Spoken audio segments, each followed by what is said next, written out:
Hello there, I'm Jimmy Vegas and welcome to the 13th video in the beginner's guide to Unity 6. This tutorial will cover fade screens. Remember to subscribe and click the notification bell to stay up to date with every tutorial I upload. Feel free to leave a comment and drop a like. I also have a Patreon page where you can help be a part of this channel, and you'll also find all the scripts and the assets to this series there too, along with plenty of other things. You can also now join as a free member. Now on with the tutorial. So fade screens are crucial and they're actually very easy to implement, but when it comes to where they place inside the canvas is actually very important too. So for starters, what I want to do is I want to add in an object that will fade from black into our game. And for the time being, I'm actually going to re-enable our player capsule and add the main camera back to the player camera root, just so as our game is indeed playable. It's up to you whether you want to turn the buttons off at this point. But to do all of this, what we need to do is go to Game Object, go to UI, and let's go to Raw Image. It may seem a bit strange doing this at this point, an image as a fade screen, but it works, and it works well. We'll call this Fade In. At the moment, it's just a little white square, but we will set the anchoring to stretch across the whole screen. So then we'll set the left 0, top 0, right 0, bottom 0. And what that will do is cover the entire screen in white. Let's now change the colour to black. Like I said, I want this to be a case of a completely black screen, i.e. we've just moved to our level and we want to fade in. In order to do that, it's all via animation. So, like we've dealt with animation before, if we go to our animations folder, make sure we are selected on fade in, go to animation right here, and let's click on create. Let's set this as fade in, and then press the record button. As we've done before, we need to set that first keyframe, and remember that first keyframe is the point of starting, so i.e. the state it's in right now. As we'll only be dealing with the colour, we just need to modify this colour here. And it's all going to be done via alpha. Alpha, if you're unaware, is how translucent, transparent and opaque something is. So if it is 255, it is completely opaque. If it is 0, it is completely transparent. Anywhere in between would be a translucency. So we need to set this number as 255. If it's already set as 255, you just need to retype over 255. And what that will do is set the first keyframe, as we can see. Next thing to do is establish how quickly you want to fade into your game. If you want a quick fade screen, you could go to frame 30, which would be half a second. If you want a nice, slow, dramatic fade in, you could go to frame 180, which is 3 seconds. So let's try frame 180. And what we need to do is set the alpha down here to 0. We can then close that and then press the record button. And if we go to project, let's go to the fade in object right there and untick loop time. We don't want it to keep fading in and fading in and fading in, so we just need to turn the loop off. Now, in simplicity terms, if we press play now, that's it, we've got our fade in. But there's much more to it than what we see. There we go, so we're fading in there and we can wander around our game. Awesome. Cool. However, if you place the fade in, let's say somewhere here, it's going to look a little bit strange because it means that our buttons are not, they're in front of it, they're not being faded in.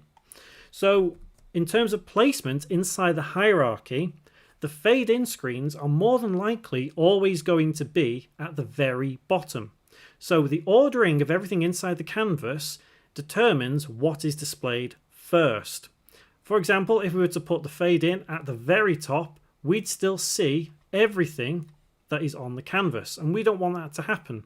We want everything to be hidden behind the actual fade in. Now there are some games where they have the subtitles still on top even though it fades out, and yes, theoretically you can do that. So if you were to go to Game Object, go to UI, go to Text Mesh Pro, let's center it in the bottom quickly. Let's call it subtitles. And let's 0 the X position. Just quickly increase font size. Just to kind of give an illustration of what things would look like. That'll do. Okay, there, and let's put, these are some subtitles for the game. That should do the trick. And as you can see, they are on top of the fade in. And like I say, some games do actually have that. So if you wanted it to be like that, then perfect. But if not, you would have to make sure that everything else covers up. So basically, fade in is the bottom tier inside the hierarchy on the canvas. So that means it fades in perfectly. Excellent. So when it comes to changing your mind, for example, what you would need to do is, if you go to fade in, go to animation, press record again, and let's say you want to fade in super quick instead. Let's take our keyframes and just bring them to here. Press the record button again, and let's press play. And it should fade in much quicker. Excellent. So what about fading out? Well, every game has some kind of fade out, doesn't it? So it's the inverse of this. You can essentially do the same thing again. So what I'll do is turn off fade in, and then let's go to game object, let's go to UI, and then let's go to raw image. Same thing again, let's call this fade out, and we want to stretch everything, so it's the same kind of process, but the animation is inverted. So you could say fade out. We could fade out to a completely white screen if you wanted, so let's give that a go. However, the initial color has to be 0 right there on the alpha. Next thing, let's go to animations, fade out, animation, create. It really is as quick as this. Once you get in the rhythm routine, you can see just how quickly some things can be developed. And you've probably already noticed this already throughout the course of me teaching you Unity 6. You're getting quicker and quicker at doing things. So we know we press the record button. We've got to set the alpha back at 0. So let's set it as 1, then 0. There's our first keyframe.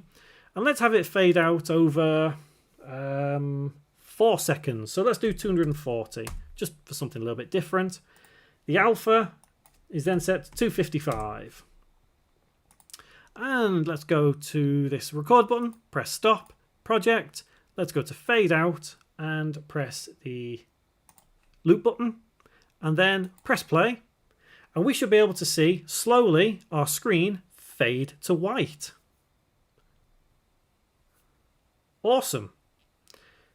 Obviously, if we were to loop it, and let me quickly show you what that would look like, because that's not what we want to see at this point. But if we set it like that, it would fade to white and then it would repeat itself again, which is why we always undo loop time. Now, if we go to the fade out screen and go to animator, you can see fade out is right there. You could essentially change things here as well in the speed. You've got an opportunity to change the value. If you set this to -1 and press play, you will see something. Notice anything? We're doing the exact same animation, but backwards. And it raises the question, do you ultimately need 2 objects? Do you really need the fade in if you've got a fade out? Do you really need a fade out if you've got fade in? The answer is, it's entirely up to you. In terms of resources and everything, having 2 objects that do ultimately the same thing isn't going to make much of a difference. Coding wise is how you would change how your fade in and fade outs work. So I'm going to set my fade out back to 1. And the idea is that if we had the fade in set on and the fade out set off, we could change the fade in to be -1 and then press play, and you'd have the same effect as fading out. So one animation is played forwards and backwards. You could theoretically do that, and that desired effect is achieved through coding if you wanted to. However, the easiest way of doing it is just having 2 objects and referring to one or the other. It genuinely is the easier way of doing it, but I guess everyone's different. Depending on where you are in your game as well, it's a case of, is it ready to be faded in? Is it ready to be faded out? Can you do it at certain points? Well, yes, you actually can. And that's what we're going to do in the next segment. We're at a point now where I want to look at some event sequences and coroutines, and they're able to control what happens within a game at a certain point. I.e., if you wait 10 seconds, something could happen. Fade in, fade out, whatever. So that's what we'll do in the next part. Remember to subscribe and click that notification bell to stay up to date with every tutorial that I upload, and I will see you next time.